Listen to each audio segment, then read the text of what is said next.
Hello YouTube and welcome back. In the last episode, I got really angry. I'm sorry for that. I just got so upset about, god dang, the everything and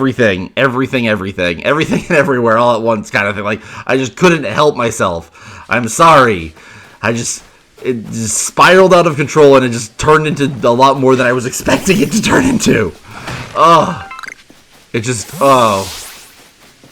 I'm okay. We're okay now. We're okay. We have no more of the 3v3 3-on-1 battles. We're back in Coronet Highlands because I need to experience the space-time distortion, which is another thing I love so much about this game. That the random chance of experiencing the space-time distortion. There's really nothing I can do. I think I'm just going to cut until we finally experience it because I have really nothing else to do. Like, we have another legendary to catch and another plate. I mean, it's another plate. It's not a legendary. It's just a plate. Yeah, no, it's another plate in Alabaster Icelands. And, like, we're really close to the end of the game. But I have to get the last two Pokemon from Space-Time Distortions. And not to immediately jump into more anger about this game, but I really don't care for Space-Time Distortions being, hey, we'll beat her up. I really don't care for the way space-time distortions are needed. Hey, Horboros is actually perfect. Are needed for things, for catching certain Pokemon, right? Like, I don't like that. I don't hate it as much as it's just boring. Because all I'm going to do is exactly what I did last time. I'm going to stand in one place and wait for it to spawn. That's all I can do. Because all through our treks and passes through Coronet Highlands, a space-time distortion never spawned for whatever reason. I don't know why. It just didn't. We were here how many times and it just never spawned. It's just, I don't get how one never spawned. But one never spawned, so we're here to get one and force one, really. Again, if it was just more easily understood how to make a space-time distortion spawn, whether it was like, hey, you have to do this or you have to avoid this, but it's definitely not explained in game. And even like looking stuff up in codes, like I find conflicting information all the time. Like some people are like, oh, you have to fight, you have to do things. Other people are like, no, you don't want to do anything. Like and it's frustrating because like based on the whole you don't want to do anything, but then what about the times that I was wandering around and I got multiple space-time distortions while I was actually doing things? It's just so confusing. I just wish it was more understood or better explained, or like there was a timer you could watch or manipulate or do something to, but there's nothing you can do but wait and hope you get lucky. And like, it's just, I just don't like it. And again, this would be different if it was like, you didn't have to. Oh god. Then there we go. You have to do it. You don't have to do anything. There's nothing that says you have to see the true ending. You don't have to do it. Like, but at the same time. But again, that's always kind of something I've always said. But it's something I've been thinking about for a long time. That it's this entire, and I know I've said it, gaming is optional. So like, what does it mean that you have to or don't have to do anything? Just some things you do have to, like, I don't know. It's just, what is optional? What is actually considered optional? And in my opinion, seeing the true ending, which is seeing the actual last thing the game truly has to show you, the final boss, the end of the story, you have to catch every Pokemon. So, I'll see you guys in a sec. We gotta wait. We have to wait for this to finish, so hold on. That actually didn't take that long. Holy crap. Holy freaking crap, that's amazing. And I was actually doing some things, kind of, sort of, not really. Again, I don't get how it just didn't spawn until just now. It's so bizarre. I just wish it was more understood. That's really all. That's what it boils down to. It's not so much that I dislike the concept of these random chance events happening. It was, I guess. I don't know. I wish it was. I wish at this point, I guess, in the game, that it could start... How about this? As a gameplay thing. At the start of the game, you have no control over it, right? You have no control over when it spawns. You have no idea when it's going to spawn. It spawns randomly, as it normally does. But after you beat the main event at Spear Pillar and the main space-time distortion is gone, Laventon develops this thing that either detects them or you can like put stuff in, money, materials, whatever it is, to manipulate it. And that's what causes them to spawn. Like, so you can either do the waiting thing at random, or you can put your resources into making it happen. I think that's just an idea, and like it's not really that complicated of an idea, in my opinion. That's impossible to make happen. It just needs to. I just want a tangible thing, you know, just some kind of tangible,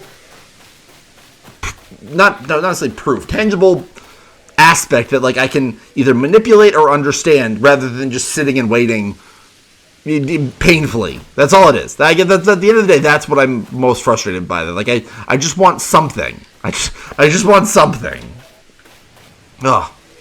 How are you guys today? Today is April 19th.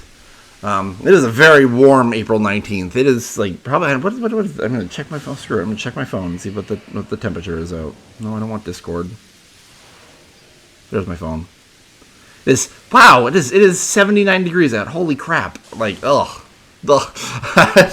So, the other day, I think I was talking about how cold it was. And, like, I really prefer the cold to the heat. I really do. And I definitely was talking to people about it getting dark so early and whatnot, and how cold it was getting, and how the fact that it was supposed to snow one time. And, like, yeah, but as long as it doesn't accumulate... The snow, I mean, is not that cold. Like, I'm always going to pick cold over heat. Every time. And 80 degrees is, in my opinion, pushing a little uncomfortable for me. I sweat easily. That's really what it boils down to. I sweat and get warm so much easier than I get cold. And that's just a fact of my life. And so I don't enjoy sweating and melting. It's not fun. I don't like... My mom and I always have this disagreement because she's 100% the opposite. It could be like 60 degrees and she's freezing. And like I'm like, oh my god, how are you possibly cold? It is so freaking warm out because we are the opposite body temperatures. My body temperature runs 100 degrees. Hers runs like 80. It's ridiculous. She's cold-blooded. I don't know. Like it's just awful. I hate the heat. Am I just gonna say? I don't honestly want to. I want to talk about something, but I also don't know what I want to talk about, and I also at the same time I don't want to talk about what I ended up talking about the last episode, where I got so upset and worked up for, in my opinion, justifiable reasons. It was caused by the 3-on-1 fights that I think are just unfair and not fun, but it spiraled into more than that. It spiraled into how people talk and how people, like... Here's another thing I can complain about. I don't know what OBS is doing when it's like... Because I'll record, and I'll make sure everything's recording right, and then I record an episode, and then I'm watching back the episode, I'm like, why is it slightly off, you know? The sound is slightly off of, like, what I'm doing. Like, I just don't get it. I don't know why it happens like that, and I don't know why it does it, and there's an update pending, and I'm hoping that solves it. I just keep forgetting to do the update. I was gonna do it before recording today, and then that's on me. I just didn't. Ugh. Thankfully, if we get the Pokemon we need, this is our last space-time distortion, which that will be nice. Getting this officially done. If we don't, well, I guess we're doing another space-time distortion in the next episode. And this is another thing, like, I wish this was, like, understood, like, yeah, it clearly takes some time to spawn, but, like, what time? What am I waiting for? Like, am I waiting for more lightning strikes to happen? Am I waiting for just a timer to tick down? Does this look visibly different? I mean, I guess it kind of looks slightly more colorful? I don't know. Mario Kart World looks good. I'm really excited for Mario Kart World. I've got the song, the main title theme, been stuck in my head for the past 2 days. I think it looks really fun. I'm getting really kind of annoyed by the hype, anti-hype of the Switch 2, which is just exhausting, and I just, like, kind of zone out. Like, I've seen so many things, like, that are like, the Switch 2 is already doomed! Click here, like, comment, subscribe! Like, oh my god, it's just exhausting. I just, like, am I the only one that just, like, tries as fast as I can to, like, flip by those kind of clickbaity titles that are just like, the Switch 2's not even out yet. All you're going to do is complain about the price, and then knowing these people, they're going to buy it anyway. Like, it's just tiring. Like, I'm really excited for the Switch 2. I'm really excited for Mario Kart World. And yes, it is expensive. I'm not going to deny that. Like, and if it's too pricey for you, I absolutely get that. I've talked to other people who are like, are you going to buy it? Are you going to get it? And how I feel about the price and whatnot. I'm like, yeah, it's expensive. There's no... Oh, yeah, yes. One of the Pokemon I'm here for. Cranidos. Thank freaking God. Crunch shouldn't kill, especially if we Agile style. What was I going to say? Oh, God, I'm glad I Agile style. That did a lot of freaking damage. As I was talking to people... I'm like, yeah, it's expensive. There's no denying that. It sucks that games are going to be $80. Like, yeah, that all sucks. I'm not going to deny that. And if people can't afford that, that's on them. And I absolutely get it. Like, it's a lot. There's no denying that is a pricey console and it's very expensive games. I live by myself. I work a lot. I have been working full time for years. I don't have kids. I live a very modest lifestyle. That's not, for me, that expensive when, like, that's my main source of, hey, the other Pokemon I'm here for. It's not expensive that much for me, personally. And again, that is very much a person-specific situation. I absolutely get, I'm sure I'm not the only person in my current situation, but I absolutely get that not everyone is. So... It's just, I don't know. Like, I'm going to buy it. I want to buy it. And I'm going to be very frustrated if and I'm half expecting, I should say, that after all this time and all these complaints, that I still have a hard time getting it. Like, I would be fine. Like, because I remember in the Wii era, So the Wii came out, how old was I? Well, I was in high school, because it came out in 2006, so I was freshman. I think something like that. And I came out in November, I think, and my birthday is the beginning of December. December 5th is my birthday. So I really wanted a Wii. I really wanted one. I really did. I don't really ask for things. Even as a kid, I wasn't really that... I just wasn't the kind of kid that asked for things. My interests were video games and the occasional flight of fancies I had with Lego and whatever the occasional other other interests I had. But I was a very content child. You give me a Game Boy, I'm probably going to be pretty happy. But so I wanted a Wii. I really wanted a Wii, and I didn't ask for much, and so my parents obviously were going to try and get me one. They had another freaking dubious disc. I've gotten so many freaking these dubious discs, it's ridiculous. Huh.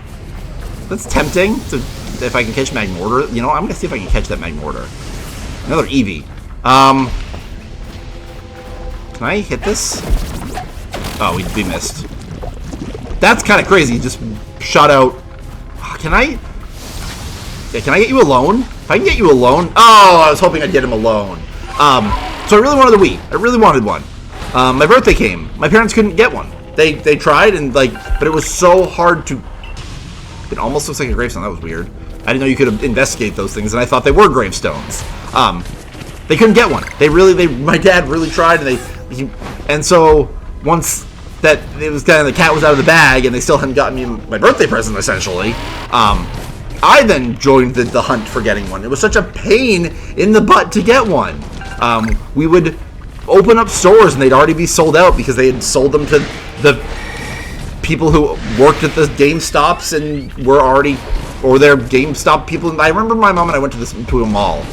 Like when the mall opened was the idea that we were going to go, and the GameStop was supposedly getting some Wiis. So we went to the GameStop, and she was telling me about all these things. Like, okay, we're not going to run. We're just gonna walk steadily. And she was telling me about mall walkers, which I don't even know if this is even a thing anymore because malls are really a dying thing now, just in general.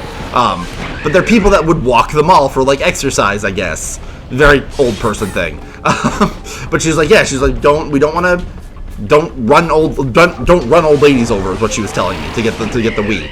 But the mall had not even opened, and we could already see people inside leaving the GameStop with Wiis. It was really upsetting, and like because we were doing everything right. Basically, we were checking the Sunday flyers, which I don't know if you know what a Sunday flyer is, but that's what I learned what a Sunday flyer was. It was a flyer, spoiler, that what's it called? Companies would give out about what they had to sell that week, essentially. And so we would check to see if they had Wiis on the Sunday flyer. Then I remember we finally got one because we stayed up essentially overnight to, again, open a Best Buy this time. And we were third or fourth in line because there are people already there before us. But we were pretty confident that like the people that were just like opening the store were saying that, oh, we got a handful, so you'll definitely third and fourth we should be fine. We'll be fine. And then as we're waiting, we hear a Target opens up down the street that has them, and they're already open. So my dad's like, well, I can try and go get them, even though we're gonna get one here. So I'm like, yeah, I'll hold our spot. You go see if you can get one. And he got one at the Target, and so he picked me up before we left the Best Buy. But either way, I've gone through the whole point of this story was that I've already gone through a situation where I had to struggle to get a console, and although I don't plan on opening a GameStop and checking the Sunday flyers for a Switch 2, I'm kind of annoyed if after all these complaints the internet was wrong and was incredibly wrong about people boycotting it and like how it's already doomed to fail, and like I don't know if it does. I don't know. The Switch 2 could very easily be a Wii U kind of situation that it does fail. Mario Kart World looks great, the Switch 2 looks great, and I'm very eagerly awaiting everything else that comes out for it. I'm gonna buy it just like I bought a Wii U, and I didn't regret buying a Wii U. Did I have issues with it? Absolutely, but it had very little to do with the console itself. It had to do with more Nintendo at the time.